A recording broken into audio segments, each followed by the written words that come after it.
ఈ కరప్షనే కానివ్వండి, ఇట్లాంటివే కానీ, ఎక్స్వైజెడ్ ఏదే కానీ, ఈ ఓట్ బ్యాంక్ పాలిటిక్స్ ఉన్నంత వరకు దేశంలో ఏది కానీ ఇబ్బందికరమైన సమస్యలు ఉంటాయి. వీటి వలన ఇప్పుడు హైడ్రా అనేది చాలా మంచిది, అది ఎటువంటి డౌటే లేదు.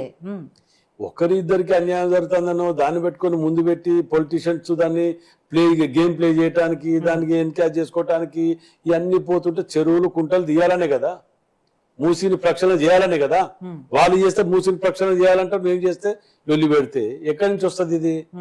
హైడ్రా తీసుకురావడం మంచి ఉద్దేశమే, కానీ దాని వెనక పెద్ద స్కామ్ జరుగుతుంది, బెదిరింపులకు పాల్పడుతున్నారు అండి. ఎప్పుడు చేయడానికి ఇప్పుడు మంచిది. ఇప్పుడు ఏం చేస్తారు, నా దగ్గరకు ఒకరు వస్తాడు, ఎలిజిబిలిటీ ఉండదు, ఇంకోరు వస్తాడు నెక్స్ట్, వానికి ఎలిజిబిలిటీ ఉంటుంది, వానికి ఇచ్చింది అనుకోండి, వీడేం చేస్తాడో అదే వాడేమో తీసుకొని తిన్నాడు, డబ్బులు తీసుకొని ఏదో చేసినట్టు.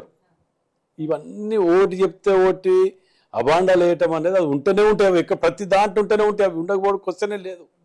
మనం ఏదైనా లక్ష్యం తీసుకుంటే మంచి చెడు ఏజ్ ఫస్ట్ అది కొట్టేసుకుంటూ వెళ్ళిపోవాలి, ఆ గట్స్ పెట్టుకొని పోవాలి. దానికి ఇక మరి కోర్టుల ద్వారా కూడా మనం చూస్తున్నాం, ఎవరు పోయినా ఇట్లా పోయినా ఏది జరిగినా కొన్ని జరుగుతున్నాయి మంచి చెడు అని చూస్తున్నాం. కాబట్టి కోర్టుల గురించి కూడా నేను మాట్లాడకూడదు, కాబట్టి నేను కూడా మాట్లాడదలుచుకోలే వాటి గురించి.